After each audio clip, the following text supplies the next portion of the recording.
Is 7 o'clock, and are we ready to go, Carl? The recording and everything? It is recording. We are ready, thank you. All righty. I'm going to call the regular meeting of the Plan and Design Commission to order. It is October 1st, 2024. Please call the roll. Commissioner Nannis. Present. Commissioner Henry. Commissioner Mantis. Present. Commissioner Hecht. Present. Vice Chair Kirsch. Chair Moore. Present. We have a quorum, Madam Chair, and I recognize Alex Mendoza, student rep, council member Yumi Ross as a Plan and Design Commission alternate city council member liaison, and Corporation Counsel Martinez. Thank you. Wonderful. All right, first item on our agenda is to approve the minutes from the last meeting, which was the regular meeting on September 17th, 2024. Do I have a motion? Motion to approve. Okay. Second. All righty. Do we have any discussion on the minutes? Alrighty, please call the vote. Oh, sorry. All in favor? Aye. Any nays? All right, motion passes. The minutes have passed. Are approved. Okay, our first item of business today is public hearing 2024-ZTA-006 for a zoning text amendment to modify, strike, or create definitions and regulations regarding berms, buffering and buffers, setbacks, required yards, and allowed encroachments, landscaping requirements, and related requirements.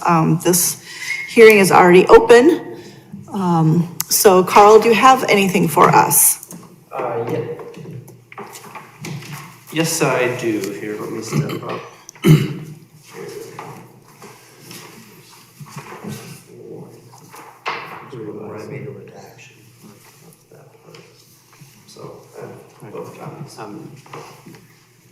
Madam Chair, we do have an email from council member liaison Lidower that she asked that we distribute to the commission, if you would, regarding this topic. It's in support of the amendments.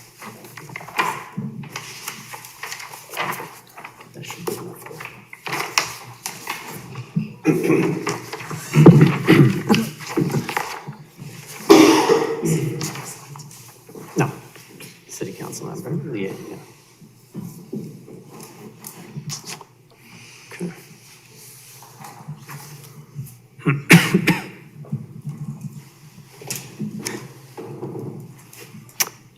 Would you like me to proceed, Chair? Or I was giving you a chance to finish up. I've finished reading. Yep. So when you're ready, go ahead. Yep, thank you. And those were comments in support of the zoning text amendment by Council Member Lidower. Okay, so this is the staff presentation. So this was presented 4 weeks ago. Today is a continuation of that meeting. So again, staff recommend the commission consider amending the zoning code to require berms and limited or further limit the encroachments within required yards for certain areas that have been identified as sensitive areas within the I, light industrial, and the B3 highway commercial zoning districts.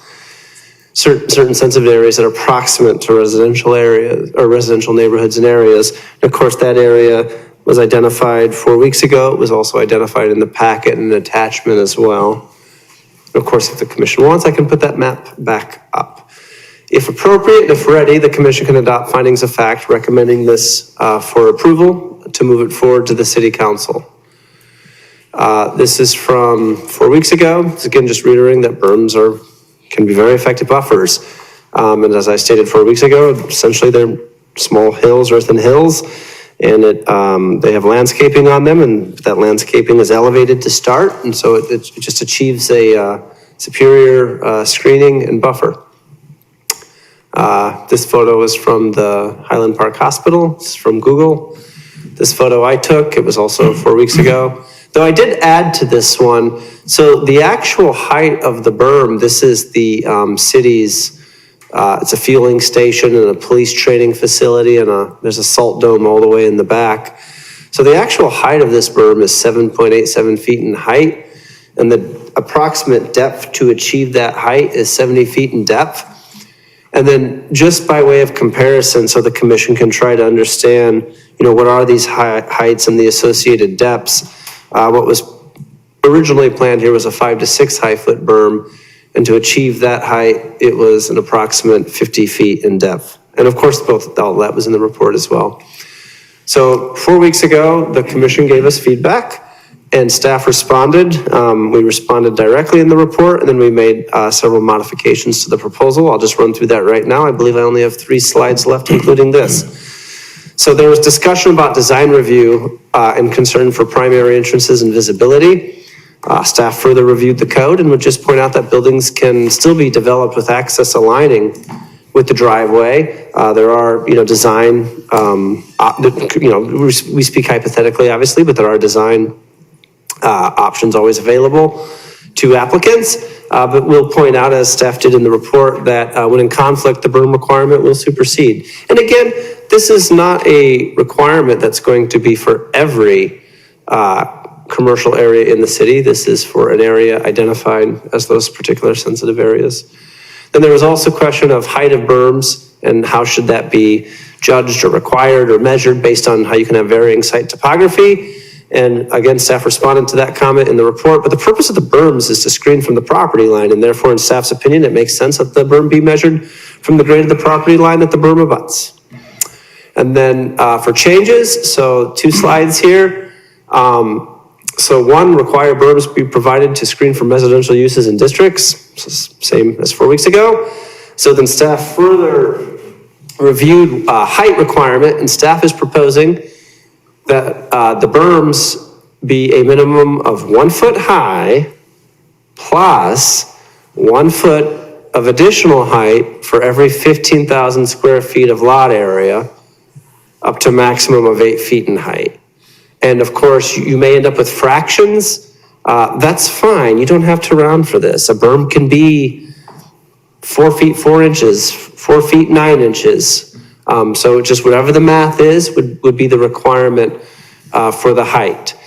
And that's premised on the fact that there are properties with varying sizes, parcels, areas with different sizes. And so this is trying to correspond to that, to make it proportional.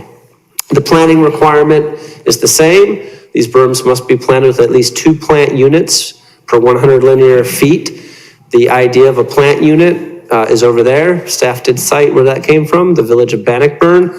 So it says 2 plant units. That does not mean 2 plants. The way Bannockburn has described that, a plant unit is actually a combination of multiple plants. I think I did 4 weeks ago, I think I was asked, what does that equate to? And I think I said something like 1 plant for every 3 feet, I think is what I said. Of course, you can't bunch them too much together. They won't even grow.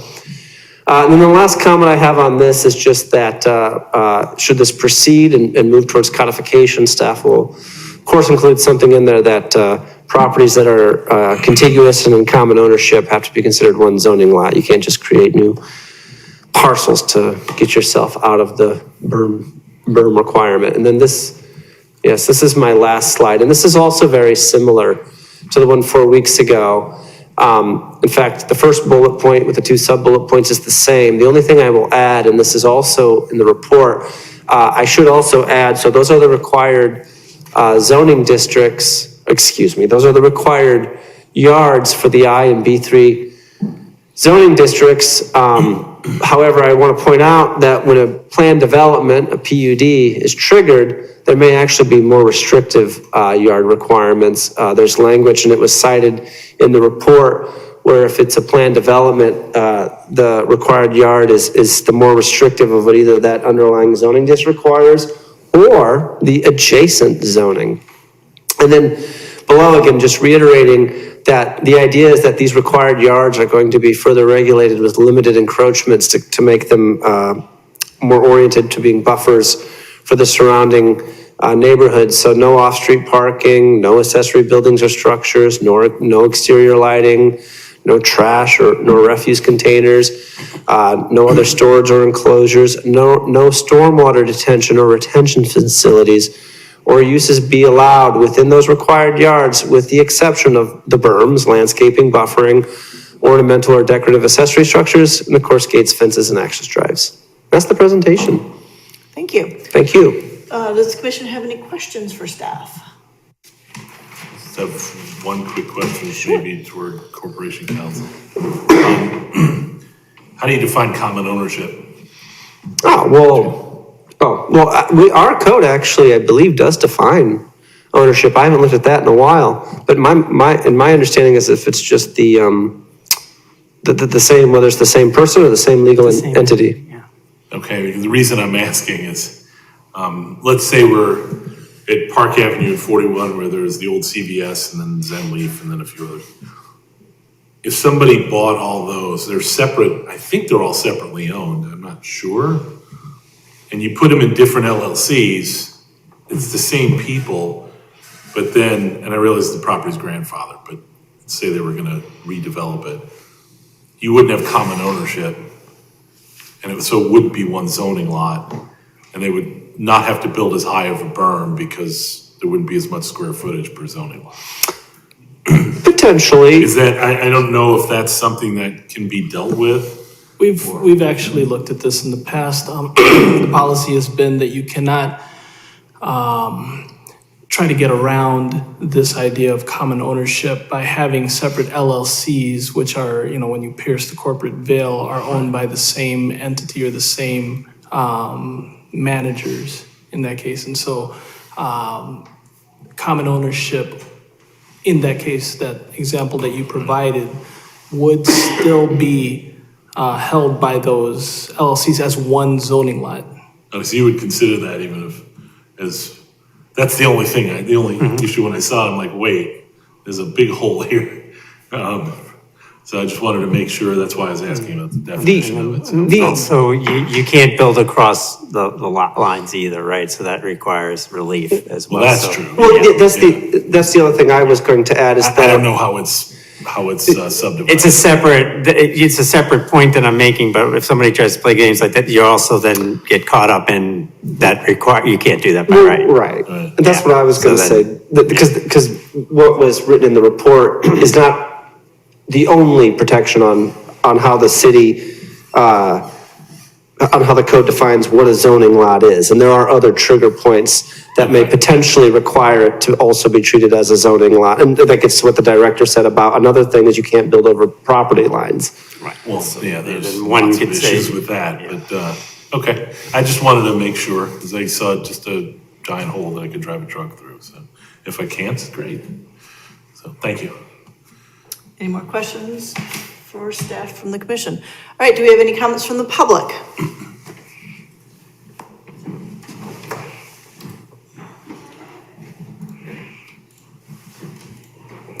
Have you been sworn in for Yes, this I one? was at the last meeting, Okay, yes. but please state your name and spell your last name. Michael Laxner, 1967 Cavell. Just briefly, I think these are significant protections, and I look forward to you passing the findings of fact on this, and that's all I have to say. Thank you. Thank you.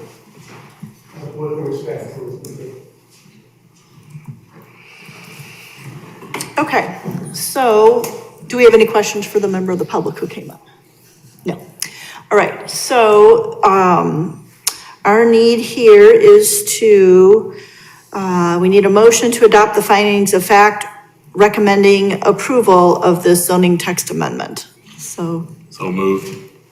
Seconded. okay, please call the roll. Commissioner Nanis. Yeah.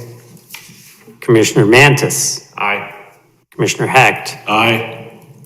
Chair Moore. Aye. The ayes have it. The motion carries 4-0.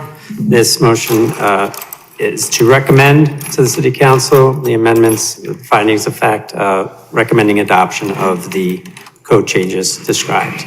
I Thank you. would like to just add something that, because I see that my colleague gave you a statement about her support for this. I as well think this is and as I said, I watched the previous discussion of it on September 3rd. I thought really good questions were asked and answered. And I think this is an important thing to pass, yeah. Great, thank you. All right, our next item, moving on to other business, we have a proclamation to read for our outgoing commissioner, Commissioner Arnold. I'll go ahead and read for us. Whereas Denise Arnold served the Highland Park Plan and Design Commission with distinction as commissioner from September of 2023 to September of 2024, leading and participating in numerous projects integral to the improvement of Highland Park and the enhancement of life therein. And whereas in her role as commissioner, Denise Arnold has contributed time, talent, and resources in her duties, and a special knowledge of development processes and appreciation for planning. And whereas in serving with honor, her services bear a hallmark of her steadfast integrity, wisdom, and excellence of character. And be it therefore recognized that the members of the Highland Park Plan and Design Commission do hereby recognize Denise Arnold for her dedicated and unstinting public service as a member of the commission. And it is further recognized that as an expression of our respect and appreciation for Denise Arnold's service, we affix our signatures as a permanent memento to our appreciation. It was a pleasure having Commissioner Arnold with us. I do appreciate her background in architecture. That certainly was very helpful here in the Plan and Design Commission, as well as her background in accessibility design. Yes, thank you. All right. Thank you. I don't For think those we need here, to- please sign, and then we will circulate amongst So I'll other make sure members. that we get all the signatures that we need for that, and I'll make sure that Commissioner Arnold gets that, so Do thank we you. need to adopt that? No vote. This is just a proclamation. Okay. Yeah, for the other business items, the only one that needs a vote is the resolution for the 2025 meeting schedule. Well, that's coming I up would next. like to just add one thing to the, Sure. just a comment that I think I speak for city council in saying that council appreciated Denise's service to the extent that she, I hope, watches this, that we, appreciated her as you said, Chair Moore, the expertise she brought, her architecture background, her concern about accessibility, but also I heard in meetings her concern for environmental issues as well. Yes. And it very much appreciated her service and wish her well. Yes, thank you. All right, the next item of business is a resolution approving the 2025 Plan and Design Commission meeting schedule. I believe that was in everybody's packet. Is there any, do you need to present that or anything? So I was just going to make just a few comments so when staff presents this, basically what staff has done is we're trying to look at all major, all federal holidays. The city manager's office maintains a list of holidays that are celebrated locally as well as school events. And so I try to do my best where I remove those. Of course, the commission can certainly look over it. If you think I took one out that should go back in, you can put it back in and should just deliberate if you're good with adopting this or if you think it needs changes. All right, do we have any comments? All right, so go ahead. Did you have a comment? No, Me? No. you have a comment. I do. And Madam Chair, the commission, we'd like the feedback tonight. If you want to hold this until we have the other two members present so they can have comment too, that's up to you. Yes. But we do need to adopt this prior to the year's end. So it's not something that has to be done tonight. We only have 4, but we are seeking feedback from. All right, so I'm going to add my feedback, which is I would be a little concerned about that July 1st date. I remember last year or earlier this year, it was difficult to get a quorum that first week of July because I think people just leave town. Okay. So then the other one, I know this year, the first Tuesday, November 5th is an election day. Next year it will be November 4th, but I don't think that's as much of an issue. I think the polls close by 7 and there's early voting. So I think anybody on the commission would be able to get their vote taken care of before our meeting at 7. That said, I would agree that maybe we want to hold this till our next meeting in November. So as we can get the comments from the other members of the commission. Okay. Okay. I think that makes sense. And Do we thank you need to for- motion that or anything like that? No, this does not Okay, need any we'll type just of continuance hold or on to that. anything. Yeah. Okay. All right, then the next item was the Plan and Design Commission, FY 2025 work plan. Is that something you need to present to us? Just an informational item, no, it's standard Okay. for budget process each year. And that then will be put forth to the city manager as well. It reflects what's in the budget document that's going to be published shortly. Okay, and then did anybody from the commission have a comment on that? Okay, so should we go ahead and, do we want to? There's no vote. There's nothing to be done. Information, All right, yes. so thank you. We'll just move on. Okay, then the next item would be an information item. Is there an administrative design review update? One item, 1801 Sunset, which is the park. There was a administrative design review approval for that for essentially changes, updates to the basketball court with that fencing, and then to there's a skateboard park there. They're like putting new skateboard equipment in. So minor in nature, nothing encroaches within the setback. Everything complies with the zoning. Okay, anything else? That's it for design review update. Okay. Our next regular meeting will be November 5th of 2024, Election Day. Please vote. Do you have an agenda yet for that? I know it's a bit early for that. So there may possibly be legislative items from staff, zoning text amendments. Okay. And then otherwise, Chair, you're correct, because that's far enough out. The deadline is actually tonight, tomorrow, so I'll have to see if we get anything. I'm just, Of course, the design review deadline is actually 3 weeks out, so I won't know for that for another 2 weeks. okay. Do we have any case briefings? I do not, Madam Chair. Alrighty. Do we have any business from the public? There's one public here, but he has no new business. All right. In that case, can we get a motion to adjourn? So moved. Seconded. Get a second. Thank you. All in favor? Aye. Aye. Any nays? All right. Meeting is adjourned. Thank you very much.